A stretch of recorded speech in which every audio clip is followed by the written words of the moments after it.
ನಮಸ್ಕಾರ, ಆದಾಬ್, ಜೈ ಭೀಮ್. ನಾನು ನಿಮ್ಮ ಭಾಗ್ಯನಾರಾಯಣ ಬೊಗ್ಗವರಪೋ. ನೀವು ನೋಡ್ತಾ ಇದ್ದೀರಿ ಸುದ್ದಿ ಸರ್ಕಲ್.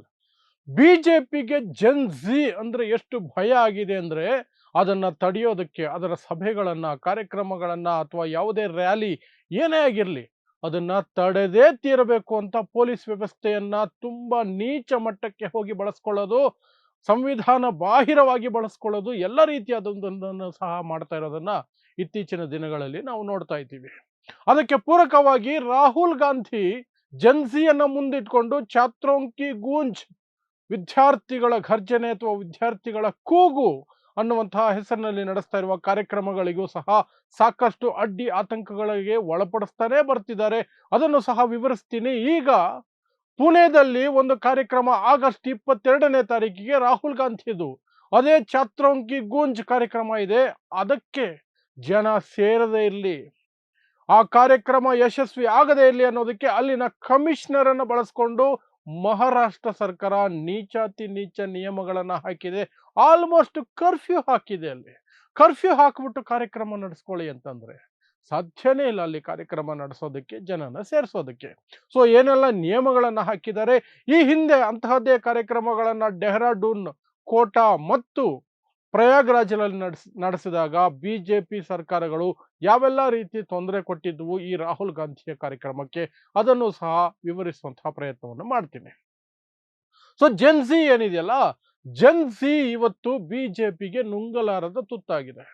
ಸೋಷಿಯಲ್ ಮೀಡಿಯಾನ ಬಳಸೋದ್ರಲ್ಲಿ ಬಿಜೆಪಿ ಎತ್ತಿದ ಕೈಯಾಗಿತ್ತು. ವಿಷ ಬಿತ್ತಿ, ದ್ವೇಷ ಬಿತ್ತಿ, ಸುಳ್ಳು ಬಿತ್ತಿ, ಏನೇನೋ ಮಾಡಿ ಧರ್ಮಾಂಧತೆಯನ್ನ ಹಂಚಿ ಸೋಷಿಯಲ್ ಮೀಡಿಯಾ ಬಳಸ್ಕೊಂಡು, ವಾಟ್ಸಪ್ ಬಳಸ್ಕೊಂಡು, ಫೇಸ್ಬುಕ್ಕು, ಇನ್ಸ್ಟಾಗ್ರಾಮು, ಟ್ವಿಟ್ಟರು ಏನೆಲ್ಲ ಇದೆಯೋ ಎಲ್ಲವನ್ನು ಬಳಸ್ಕೊಂಡು ಅದನ್ನ ತನಗೆ ಬೇಕಾದ ರೀತಿಯಲ್ಲಿ ಲಾಭ ಮಾಡ್ಕೊಳ್ತಾ ಬರ್ತಿತ್ತು, ಚುನಾವಣೆಗಳನ್ನ ಗೆಲ್ತಾ ಬರ್ತಿತ್ತು. ಆದರೆ ಜೆನ್ಸಿ ಈಗ ಅದಕ್ಕೆ ಪೂರಕವಾದಂತಹ ಎದುರೇಟು ಕೊಡೋದಕ್ಕೆ ಶುರು ಮಾಡಿದೆ. ಅದೇ ಸೋಷಿಯಲ್ ಮೀಡಿಯಾ, ಅದೇ ವಾಟ್ಸಪ್, ಅದೇ ಫೇಸ್ಬುಕ್, ಅದೇ ಇನ್ಸ್ಟಾಗ್ರಾಮ್, ಅದೇ ಟ್ವಿಟ್ಟರ್ ಬಿಜೆಪಿನ ನಡಗಿಸ್ತಾ ಇದೆ. ಹಾಗಾಗಿ ಬಿಜೆಪಿ ಐಟಿ ಸೆಲ್ನ ಹೆಡ್ ಅನ್ನು ಸಹ ಬಿಜೆಪಿ ಬದಲಾಯಿಸಿಕೊಂಡಿದೆ. ಅಮಿತ್ ಮಾಳವಿಯ ಬಿಜೆಪಿಯ ಅತಿ ದೊಡ್ಡ ಅಸ್ತ್ರ ಸುಳ್ಳು ಬಿತ್ತೋದ್ರಲ್ಲಿ, ಸುಳ್ಳು ಹಂಚೋದ್ರಲ್ಲಿ, ಫೇಕ್ ನ್ಯೂಸ್ಗಳನ್ನು ಜನರೇಟ್ ಮಾಡೋದ್ರಲ್ಲಿ, ದೇಶದ್ರೋಹಿಗಳು ಅಂತ ಹೇಳಿ ಈ ದೇಶದಲ್ಲಿ ಪ್ರಶ್ನೆ ಮಾಡುವ ಪ್ರತಿಯೊಬ್ಬರನ್ನು ಸಹ ಭಕ್ತರ ಬಾಯಿಗೆ ಆಹಾರವಾಗಿಸೋದ್ರಲ್ಲಿ ನಂಬರ್ ಒನ್ ಆಗಿದ್ದಂತಹ ಅಮಿತ್ ಮಾಳವಿಯನ ಐಟಿ ಟೀಮ್ನಿಂದ ಕಿತ್ತು ಬಿಸಾಕಿದರೆ ಅಷ್ಟು ಭಯ ಬಂದಿದೆ ಜೆನ್ಸಿಯಿಂದ. ಇನ್ನು ಜೆನ್ಸಿಗೆ ಸಂಬಂಧಪಟ್ಟಂತಹ ಕಾರ್ಯಕ್ರಮ ಅಂದ್ರೆ ಅದನ್ನ ನಡೆಯೋದಕ್ಕೆ ಬಿಡಲೇಬಾರದು, ಬಿಡಲೇಬಾರದು, ಬಿಡಲೇಬಾರದು. ಯಾವ ಮಟ್ಟಕ್ಕಾದ್ರೂ ಹೋಗಿ, ಎಷ್ಟು ನೀಚ ಮಟ್ಟಕ್ಕಾದ್ರೂ ಹೋಗಿ ಅದನ್ನು ತಡಿಬೇಕು ಅಂತ. ಅದನ್ನ ಜಂತರ್ ಮಂತರ್ನಲ್ಲಿ ನೋಡಿದ್ವಿ, ಮುಂಬೈ ಪ್ರತಿಭಟನೆಗಳಲ್ಲಿ ನೋಡಿದ್ವಿ, ಬಿಹಾರದ ಪ್ರತಿಭಟನೆಗಳಲ್ಲಿ ನೋಡಿದ್ವಿ, ಎಲ್ಲ ಕಡೆ ಪ್ರತಿಭಟನೆಗಳಲ್ಲಿ ನೋಡ್ತಾ ಇದ್ವಿ. ಆದರೆ ಇದು ಜೆನ್ಸಿಯ ನೇರ ಹೋರಾಟಗಳಲ್ಲಿ ನೋಡಿದ್ದಾದ್ರೆ, ಇನ್ನೊಂದು ಕಡೆ ರಾಹುಲ್ ಗಾಂಧಿ ಕಾಂಗ್ರೆಸ್ ಅತ್ಯಂತ ದೊಡ್ಡ ನಾಯಕ, ಕಾಂಗ್ರೆಸ್ಸಿನ ದೊಡ್ಡ ನಾಯಕ ಮತ್ತು ವಿಪಕ್ಷ ನಾಯಕ, ಸಂಸತ್ತಿನಲ್ಲಿ ವಿಪಕ್ಷ ನಾಯಕ ರಾಹುಲ್ ಗಾಂಧಿ ನಡೆಸ್ತಾ ಇರುವಂತಹ ಒಂದು ಜೆನ್ಸಿ ಬೇಸ್ಡ್ ಪ್ರೋಗ್ರಾಮ್ ಏನಿದೆಯಲ್ಲ, ಅಭಿಯಾನ ಏನಿದೆಯಲ್ಲ, ಛಾತ್ರೋಂಕಿ ಗುಂಜ್, ವಿದ್ಯಾರ್ಥಿಗಳ ಘರ್ಷಣೆ ಅಥವಾ ವಿದ್ಯಾರ್ಥಿಗಳ ಕೂಗು, ಅದಕ್ಕೆ ತಡೆ ಒಡ್ಡಬೇಕು, ಅದನ್ನ ಯಶಸ್ವಿಯಾಗೋದಕ್ಕೆ ಬಿಡಬಾರದು ಅಂತ ಪ್ರಯತ್ನಗಳನ್ನ ನೆಕ್ಸ್ಟ್ ಲೆವೆಲ್ಗೆ ಹೋಗಿ ಬಿಜೆಪಿ ಸರ್ಕಾರಗಳು ಮಾಡ್ತಾ ಇದೆ. ಮೊದಲಿಗೆ ಈ ಕಾರ್ಯಕ್ರಮ ನಡೆಸಿದ್ದು ರಾಹುಲ್ ಗಾಂಧಿ ಕೋಟಾದಲ್ಲಿ, ರಾಜಸ್ಥಾನದ ಕೋಟಾ, ಅಲ್ಲಿ ಬಿಜೆಪಿ ಸರ್ಕಾರ ಇರೋದು. ಅಲ್ಲಿ ಸಾಕಷ್ಟು ತೊಂದರೆಗಳನ್ನ ಕೊಟ್ಟರು. ಆ ಕಾರ್ಯಕ್ರಮವನ್ನ ಹೇಗಾದ್ರೂ ಮಾಡಿ ವಿಫಲ ಮಾಡಬೇಕು ಅನ್ನೋ ಪ್ರಯತ್ನವನ್ನ ಅಲ್ಲಿನ ಬಿಜೆಪಿ ಸರ್ಕಾರ, ಭಜನ್ ಲಾಲ್ ಶರ್ಮಾ ಸರ್ಕಾರ ಬಹಳ ಪ್ರಯತ್ನ ಪಡ್ತು. ಬಟ್ ಆ ಕಾರ್ಯಕ್ರಮ ನಡೀತು. ಅದಾದ ನಂತರ ಡೆಹ್ರಾಡೂನ್ಗೆ ಹೋಗಿ ಅಲ್ಲಿಯೂ ಕಾರ್ಯಕ್ರಮ ಮಾಡಬೇಕಾದ್ರೆ ಇದೇ ಛಾತ್ರೋಂಕಿ ಗುಂಜ್ ಕಾರ್ಯಕ್ರಮಕ್ಕೆ ಮೊದಲು ಕೊಟ್ಟಿದ್ದಂತಹ ಗ್ರೌಂಡ್ ಅನ್ನ ಕೊನೆ ಮೂಮೆಂಟ್ ಅಲ್ಲಿ ಕ್ಯಾನ್ಸಲ್ ಮಾಡಿ ಬೇರೆ ಗ್ರೌಂಡ್ ಅನ್ನ ಕೊಟ್ಟರು. ಕೊನೆ ಮೂಮೆಂಟ್ ಅಲ್ಲಿ ಜನ ಬರೋದಕ್ಕೆ ಕನ್ಫ್ಯೂಸ್ ಆಗ್ಲಿ, ಬರದೇ ಇರ್ಲಿ ಅಂತ ಅಲ್ಲೂ ಸಹ ಮುಗಿಸ್ಕೊಂಡ್ರು.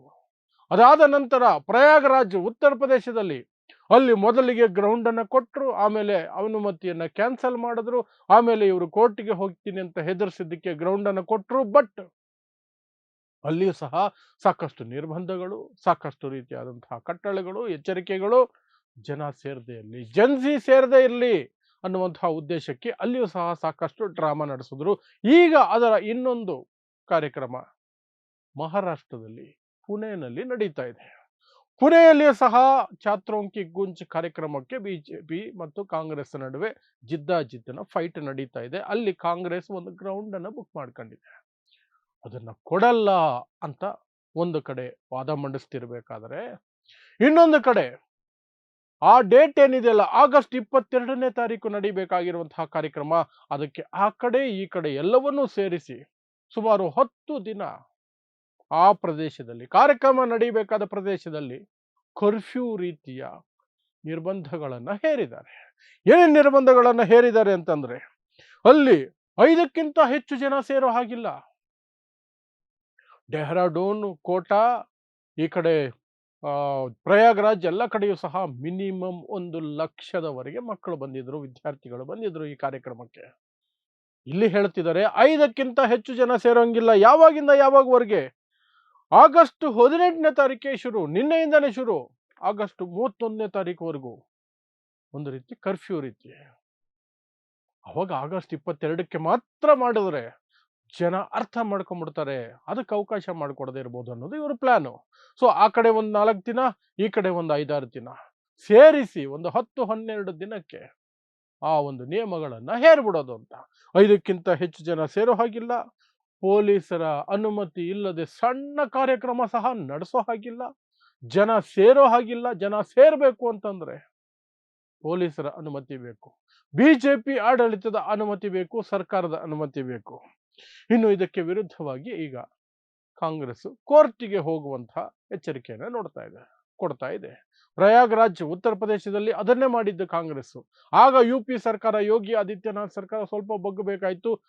ಬುಕ್ ಮಾಡಿದ್ದನ್ನ ಕ್ಯಾನ್ಸಲ್ ಮಾಡಿದ್ರಲ್ಲ, ಅದೇ ಗ್ರೌಂಡ್ನ ಕೊಡಬೇಕಾಯ್ತು. ಆದರೆ ಅದಕ್ಕೂ ಸಾಕಷ್ಟು ಕಂಡೀಷನ್ಸ್ ಅನ್ನ ಹಾಕಿದ್ರು. ಈಗ ಅದೇ ಪರಿಸ್ಥಿತಿ ಮಹಾರಾಷ್ಟ್ರದ ಪುಣೆಯಲ್ಲೂ ಸಹ ಬಂದು ಒದಗ್ತಾ ಇದೆ. ಹೇಗಾದರೂ ಮಾಡಿ ಆ ಕಾರ್ಯಕ್ರಮವನ್ನು ಜೆನ್ಜಿ ಸೇರಬಾರದು. ಜೆನ್ಜಿ ಒಂದು ಕಡೆ ಸೇರಿದ್ರೆ ಬಿಜೆಪಿಗೆ ಆತಂಕ.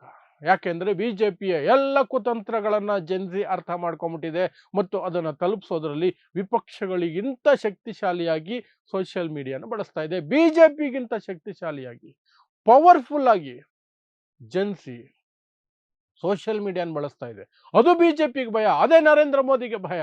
ಹಾಗಾಗಿ ದೇವೇಂದ್ರ ಫಡ್ನವೀಸ್ ಸರ್ಕಾರ ಮಹಾರಾಷ್ಟ್ರದಲ್ಲಿ ಪುಣೆಯ ಈ ಕಾರ್ಯಕ್ರಮ ಚಾತ್ರೋಂಕಿ ಗೂಂಜ್ ಪುಣೆ ಎಡಿಷನ್ ಫ್ಲಾಪ್ ಆಗಬೇಕು, ವಿಫಲ ಆಗಬೇಕು. ಅದಕ್ಕೆ ಅಲ್ಲಿನ ಕಮಿಷನರ್ ಅನ್ನ ಬಳಸ್ಕೊಂಡು ಈ ರೀತಿಯಾದಂತಹ ನಿಬಂಧನೆಗಳನ್ನ ಹೇರ್ತಾ ಇದ್ದಾರೆ. ಆದ್ರೆ ಕಾಂಗ್ರೆಸ್ ಹೇಳ್ತಾ ಇದೆ, we will fight it out in the ಕೋರ್ಟ್ಗೆ ಬೇಕಾದ್ರೆ ಹೋಗ್ತೀವಿ, ಬಟ್ ಕಾರ್ಯಕ್ರಮ ಅಲ್ಲೇ ನಡೆಸ್ತೀವಿ, ನಾವು ಅನ್ಕೊಂಡಂಗೆ ನಡೆಸ್ತೀವಿ, ಸರ್ಕಾರ ಯಾವ ನಿರ್ಬಂಧಗಳನ್ನು ಹೇರೋದಕ್ಕೆ ನಾವು ಬಿಡಲ್ಲ. ಸೊ ನೋಡೋಣ ಈ ಫೈಟ್ ಎಲ್ಲಿಗೆ ಹೋಗುತ್ತೆ ಅಂತ. ಬಟ್ ಒಟ್ಟಿನಲ್ಲಿ ಬಿಜೆಪಿ ಯಾವೆಲ್ಲ ರೀತಿಯಲ್ಲಿ ಜೆನ್ಜಿಯನ್ನ ಕಂಡ್ರೆ ನಡಗ್ತಾ ಇದೆ. ಜೆನ್ಜಿಯನ್ನ ಹ್ಯಾಂಡಲ್ ಮಾಡುವ ಹೊತ್ತಿಗೆನೆ ಈ ಕಡೆ ಜೆನ್ ಆಲ್ಫಾ ಬೇರೆ ಬೀದಿಗೆ ಬರ್ತಾ ಇರುವಂತಹದ್ದು. ಪುಟ್ಟ ಮಕ್ಕಳು, ಶಾಲಾ ಮಕ್ಕಳು ಬೀದಿಯಲ್ಲಿ ನಿಂತ್ಕೊಂಡು ಪ್ರತಿಭಟನೆಗಳನ್ನ ಇಡೀ ದೇಶಾದ್ಯಂತ ಸಾಕಷ್ಟು ರಾಜ್ಯಗಳಲ್ಲಿ ಮಾಡ್ತಾ ಇದ್ದಾರೆ. ಅದರ ಬಗ್ಗೆ ನಿನ್ನೆ ನಾನೊಂದು ವಿಡಿಯೋ ಮಾಡಿದ್ದೆ, ಅದನ್ನು ನೀವು ಗಮನಿಸಬಹುದು. ಸ್ಪಷ್ಟವಾಗಿ ಉತ್ತರ ಪ್ರದೇಶ, ಬಿಹಾರ, ರಾಜಸ್ಥಾನ ಎಲ್ಲ ಕಡೆ ಜೆನ್ ಆಲ್ಫಾ, ಜೆನ್ ಜಿ ಒಟ್ಟೊಟ್ಟಿಗೆ ದಾಳಿ ನಡೆಸ್ತಾ ಇದೆ ಈ ಸರ್ಕಾರದ ವಿರುದ್ಧ, ನರೇಂದ್ರ ಮೋದಿ ಸರ್ಕಾರದ ವಿರುದ್ಧ. ಎಲ್ರಿಗೂ ಅರ್ಥ ಆಗಿದೆ, ಈ ಸರ್ಕಾರ ನಮಗೆ ಹಿಂದೂ ಮುಸ್ಲಿಂ ಅನ್ನೋದನ್ನ ತೋರಿಸಿ ತಮಗೆ ಏನು ಬೇಕೋ ಅದನ್ನ ಮಾಡ್ಕೊಳ್ತಿದೆ. ಈ ದೇಶವನ್ನ ಒಂದು ರೀತಿ ಅಳಿವಿನ ಅಂಚಿಗೆ ತೆಗೆದುಕೊಂಡು ಹೋಗ್ತಾ ಇದೆ. ನಾವು ಎಚ್ಚೆತ್ಕೊಳ್ಬೇಕು ಅಂತ ಈ ಜನ ಈಗ ಎಚ್ಚೆತ್ಕೊಂಡಿದ್ದಾರೆ. ನೋಡೋಣ ಈ ಕಾರ್ಯಕ್ರಮಕ್ಕೆ ಹೇಗೆ ಅಡ್ಡಿಪಡಿಸೋದಕ್ಕೆ ಕೊನೆ ಕ್ಷಣದವರೆಗೂ ಪ್ರಯತ್ನ ಪಡ್ತಾರೆ ಮತ್ತು ಕಾರ್ಯಕ್ರಮ ಹೇಗೆ ನಡೆಯುತ್ತೆ, ಸಫಲ ಆಗತ್ತಾ ವಿಫಲ ಆಗತ್ತಾ, ನಡೆದ ದಿನ ನಿಮಗೆ ವಿವರಿಸುವಂತ ಪ್ರಯತ್ನವನ್ನು ಮಾಡ್ತೀನಿ ಅಷ್ಟೇ. ಸೊ ಇಂತಹದ್ದೇ ವಿಶೇಷ ಸುದ್ದಿಗಳಿಗಾಗಿ ನೋಡ್ತಾ ಇರಿ ಸುದ್ದಿ ಸರ್ಕಲ್. ನಾನು ನಿಮ್ಮ ಭಾಗ್ಯನಾರಾಯಣ ಬೊಗ್ಗವರಪು.